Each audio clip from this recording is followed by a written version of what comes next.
Salut, alors aujourd'hui j'aimerais te présenter une thèse que j'ai vis-à-vis d'Internet. En fait, pour moi, on a connu sans le savoir durant les 15 dernières années, donc de 2005 à 2020 environ, un âge d'or créatif sur Internet. Avec l'émergence des nouvelles plateformes, YouTube, Twitter, Facebook, enfin les réseaux sociaux, et des smartphones en fait, et ben ça a permis, je dirais au genre humain carrément, eh bien de pouvoir créer un nouveau type de contenu dans des nouveaux types de formats, sur un nouveau type de technologie. Bref, on a eu une certaine évolution culturelle et une certaine créativité quoi, générale grâce à Internet au cours de ces 15 dernières années. Mais pour moi, et je pense qu'on l'a tous constaté, je dirais même depuis l'an dernier hein, surtout, eh bien, on peut quand même assister à une espèce de dégringolade de la créativité, selon moi. Enfin, je sais pas vous, mais sur YouTube, ça tourne de plus en plus en rond. Les réseaux sociaux commencent globalement à devenir de plus en plus nauséabonds, hein, Facebook, Twitter, tout ça. Et du coup, dans cette vidéo, je vais essayer de t'expliquer pourquoi, selon moi, et en fait, de t'expliquer pourquoi on est arrivé à la fin d'un âge d'or sur Internet. Alors, déjà, il faut revenir aux origines d'Internet. Alors, ça a été créé par le gouvernement américain, hein, par l'armée américaine au départ. Puis après, bon, ça a servi. Enfin, au début, ça s'appelait pas Internet, hein, ça s'appelait ARPANET. Et après, ça a servi à mettre en relation des ordinateurs entre les universités et les réseaux, bases militaires et compagnie. Dans les années 90, les civils ont commencé à avoir accès aux ordinateurs personnels et ça a permis donc une démocratisation de ce qu'on peut appeler le World Wide Web, pardon. Donc, c'est-à-dire ben, le réseau Internet tel qu'on le connaît aujourd'hui. Alors au début, c'est vrai qu'on a eu droit à plus des sites entre guillemets éparpillés, hein, et les contacts sociaux s'opéraient plus via des forums. En gros, avant, il y avait très peu de forums parce que les sites étaient très petits, très éparpillés. Et il n'y avait pas de grosses plateformes. Et en fait, ce qui a pour moi amené l'âge d'or créatif d'Internet au cours de ces 15 dernières années, c'est justement l'apparition des réseaux sociaux et de ces énormes plateformes. Bon, YouTube, voilà, vous les connaissez. Et en fait, Internet, il faut savoir que la réussite d'une plateforme sur Internet, ça repose sur l'effet réseau, en fait. Alors, l'effet réseau, c'est le principe selon lequel en fait une plateforme devient plus attractive quand elle a plus d'utilisateurs. En fait, plus une plateforme pour être attractive pardon, a besoin d'amasser des utilisateurs pour permettre en fait de générer un certain nombre de connexions et d'interactions entre ces utilisateurs. Et le fait qu'une plateforme ait beaucoup d'interactions la rend encore plus attractive pour des nouveaux entrants. Donc en gros, plus une plateforme a d'utilisateurs, plus elle devient intéressante, plus elle va en attirer des nouveaux utilisateurs pour ensuite grandir, grandir, grandir, grandir, grandir, etc. En fait, le but sur Internet, quand tu crées une plateforme numérique, un réseau social ou n'importe quoi d'autre, hein, un jeu vidéo, un site de rencontre, ce que tu veux, le but c'est d'engranger le plus d'utilisateurs possible pour que ton site devienne attractif. La meilleure application du monde, le meilleur site du monde, le meilleur réseau social du monde, s'il n'y a personne dessus, il sert à rien en fait. Les utilisateurs d'un réseau social, en fait, c'est à la fois leurs consommateurs, à la fois leurs ressources et à la fois leurs valeurs. Leurs consommateurs, parce que c'est nous qui consommons leurs pubs et donc en gros qui leur donnons de l'argent. Leurs ressources, parce qu'en plus, eh bien, c'est nous qui créons le contenu et qui est donc en fait, c'est nous qui. Eux, ils se servent de nous quand on crée du contenu sur une plateforme pour ensuite le diffuser. Eux, c'est juste une plateforme de diffusion, mais ils ne créent rien. En fait, on est à la fois, on sert à la fois de spectateurs et de créateurs pour eux. Donc, en fait, on a un peu un système qui s'auto-alimente, quoi. C'est pas comme la télévision qui doit créer du contenu pour des spectateurs passifs. En fait, sur une plateforme numérique, les utilisateurs créent le contenu. Donc on est à la fois, on crée en même temps leur matière première et aussi, eh bien, on est leur valeur parce qu'en fait, notre nombre détermine leur valeur.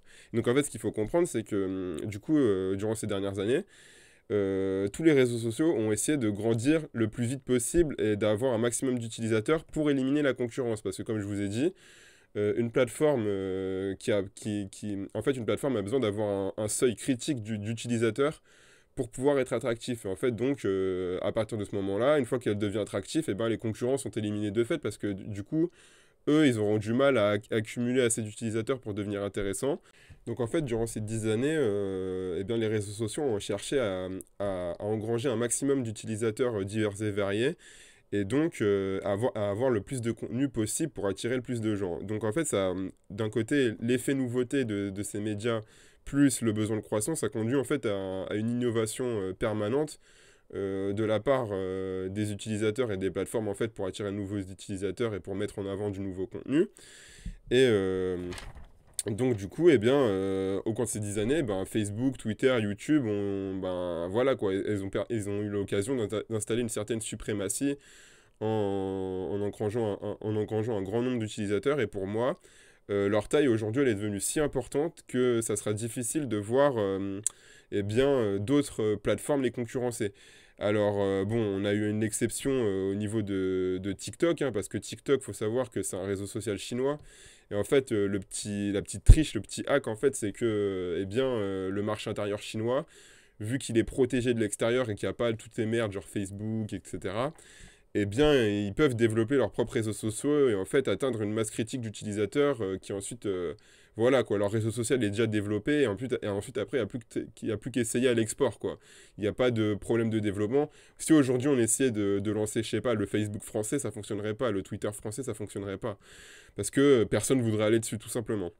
Ouais, bon, il y a aussi l'effet générationnel qui a joué pour TikTok, je dirais, parce que c'est vrai que, bon, on peut aussi faut aussi prendre en compte le fait que la population se renouvelle et donc du coup que les habitudes changent et les habitudes aussi par rapport à Internet changent. Donc du coup, c'est vrai que TikTok c'est aussi basé sur une certaine attractivité auprès des 2000 et donc du coup, eh bien, c'est le fait d'avoir une nouvelle base d'utilisateurs leur a aussi permis, facilité d'émerger, quoi. Parce que bon, c'est vrai que, par exemple, pour les anciens, je sais pas vous, si vous vous souvenez de Vine, mais en fait, c'était exactement la même chose que TikTok dans l'idée, pourtant, ça a pas percé à l'époque. Donc bon, décalage d'époque, peut-être qu'aussi il y avait plus de concurrence au niveau des autres réseaux qui apparaissent en même temps. Donc voilà, quoi. L'effet générationnel joue aussi pas mal dans la réussite d'un réseau social. Et donc pour moi, eh bien, le fait que ces plateformes soient devenues bah, hégémoniques, quoi, qu'aujourd'hui on peut plus s'en passer de Facebook, de Twitter, etc., eh bien, ça pose un problème. Déjà, bon, premièrement, je pense dans quelques années, ils vont passer au contenu payant, clairement. Pour moi, en fait, ils ont atteint un niveau assez important d'utilisateurs pour se permettre de proposer un contenu payant, hein. Par exemple, moi, ça m'étonnerait pas que YouTube, d'ailleurs même à leur place, je ferais ça, hein. Moi, je vais pas mentir, à leur place, je ferais ça. Je mettrais, je sais pas, pour tous les créateurs de vidéos sur YouTube, je leur dirais, ouais, si tu crées des vidéos, bah 3 euros par mois, mec. 3 euros par mois, sinon t'as pas le droit de poster des vidéos. Et en fait, on va pas se mentir, tous les gens qui font des vidéos sur YouTube, tu les lâches les 3 euros par mois, hein. Il y a très peu de gens qui vont se dire non, c'est trop cher, voilà. Donc bon, pour moi, les modèles payants vont commencer à devenir légion. Et puis en fait, après, le deuxième truc, c'est qu'à partir de maintenant, eh bien, ils ont tellement comment dire, de... Putain, il y a mon Neon 4 qui s'est arrêté, j'ai eu un petit bug. Ils ont tellement d'utilisateurs qui peuvent se permettre de virer les créateurs de contenu trop problématiques. Donc en fait, il faut savoir sur Internet que eh bien, 20% des contenus réalisent 80% des vues, hein. Donc je te tiens un exemple, sur YouTube, il n'y a qu'à voir les vues que font un Squeezie ou tous les podcasters ou voilà quoi, les gens connus sur YouTube. Eh bien, à eux seuls, en fait, ils génèrent la plupart des vues et en fait, le maximum d'audience, c'est eux qui le font, quoi. Et donc, en partant de ce principe-là, une fois que tu as atteint un certain nombre d'utilisateurs et qu'en plus tu as réussi à identifier et à calibrer le contenu qui fait le plus de vues, eh bien tu deviens de moins en moins tenu de laisser la possibilité d'expression aux gens et aux créateurs qui font un contenu beaucoup plus niché. Donc eh bien dans ce cadre-là, il faut s'attendre au fait que YouTube eh bien, censure de plus en plus, ce qu'on peut déjà voir, hein. Ils ont déjà sauté toutes les chaînes de politique, hein. Donc bon, pour ce qui est voilà, du monsieur chauve dans son canapé rouge, il n'existe plus sur YouTube, hein. Voilà quoi, du gros métis aussi qui parle du soleil non plus.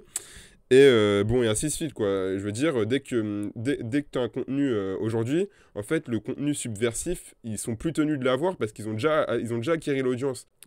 YouTube a eu le temps d'identifier le contenu qui fonctionne et en plus de ça, les créateurs de contenu eh bien, se conforment eux-mêmes à la norme de ce qui fonctionne. Donc en fait, à partir de ce moment-là, eh bien, le contrôle sur ce qui est produit est quasiment parfait. Et en fait, après, eh bien, pour faire du renouvellement de contenu, eh bien, tu as juste à agir par cooptation et grâce aux algorithmes hein, qui font un espèce d'effet de cooptation en sélectionnant du contenu qui est susceptible de plaire facilement, eh bien, à faire monter voilà, ces contenus-là. Et donc, eh bien, un contenu qui, comment dire, ne te conviendrait pas ou qui serait en dehors de tes habitudes de consommation, eh bien, tu ne le verras pas. Alors que pourtant, c'est peut-être un contenu susceptible de t'intéresser si on te le montrait comme ça, quoi. Mais bon, l'algorithme ne le fera pas, ne le cherchera pas, quoi.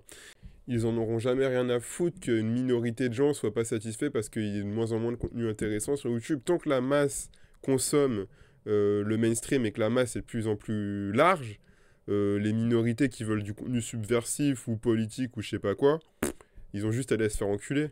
En fait, à présent, eh bien, ces grosses plateformes elles peuvent se permettre d'avoir un contrôle politique et commercialement efficace, eh bien, quasi parfait, je dirais.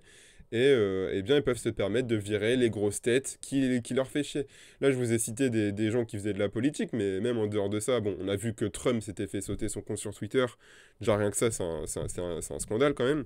Mais on peut voir que des gens style Booba, par exemple, hein, Booba qui est sur Instagram, il avait monté, enfin, le compte Insta de Booba, c'était un média à lui tout seul. Hein, le mec, il avait une ligne éditoriale, enfin, c'était un peu une zone de non-droit où une zone de non-droit où c'était lui le dictateur, quoi, j'ai envie de dire, je sais pas quelle image qu'on... Toi, c'était un seigneur rebelle, un seigneur rebelle de Instagram, quoi. Eh bien, Booba s'est fait virer, et voilà, alors que le mec, il avait des millions de followers, on peut se voir qu'ils peuvent se permettre de virer les têtes qui font trop de bruit, qui nuisent, entre guillemets, à leur image, ou en tout cas, qui génèrent une image que eux ne souhaitent pas avoir pour leur plateforme et qui véhiculent un message politique qu'ils ne veulent pas. Et donc, eh bien, voilà quoi, il faut se préparer au fait que maintenant, on rentre dans une époque où eh bien, les réseaux sociaux ne seront plus un réel espace de liberté. En fait, ça sera un espace de liberté contrôlé. Non, mais vous voyez ce que je veux dire, quoi. En fait, on pourra plus du tout poster ce qu'on veut. Et voilà, quoi. On aura plus de liberté politique totale. Et dès qu'on leur plaît pas, ils nous gèrent et il n'y aura pas de problème. Parce qu'aujourd'hui, tout le monde est sur les réseaux. Et eh bien, la masse a le goût du peuple et le goût de la masse, ça existe. Les réseaux l'ont identifié. Les réseaux ont formaté ce goût sur 15 ans. Et bien maintenant, c'est mort. Maintenant, c'est mort. Et si tu contreviens à ça d'une façon ou d'une autre, et même si ta tête leur revient pas, eh bien, ils te virent. Ils te virent et en fait, faut s'attendre à avoir de moins en moins de contenu subversif sur les réseaux. Et pour moi, eh bien, alors si je dis pas que ce contenu va disparaître, hein, ça restera des choses de niche qui iront sur d'autres sites internet ou d'autres plateformes russes bizarres sur lesquelles personne ne va. Mais bon, bah voilà, c'est bien ça le truc, c'est que personne ne va. Et une plateforme sur laquelle personne ne va, qui n'acquiert pas de nouveaux utilisateurs, est une plateforme vouée à la mort, quoi. Donc voilà.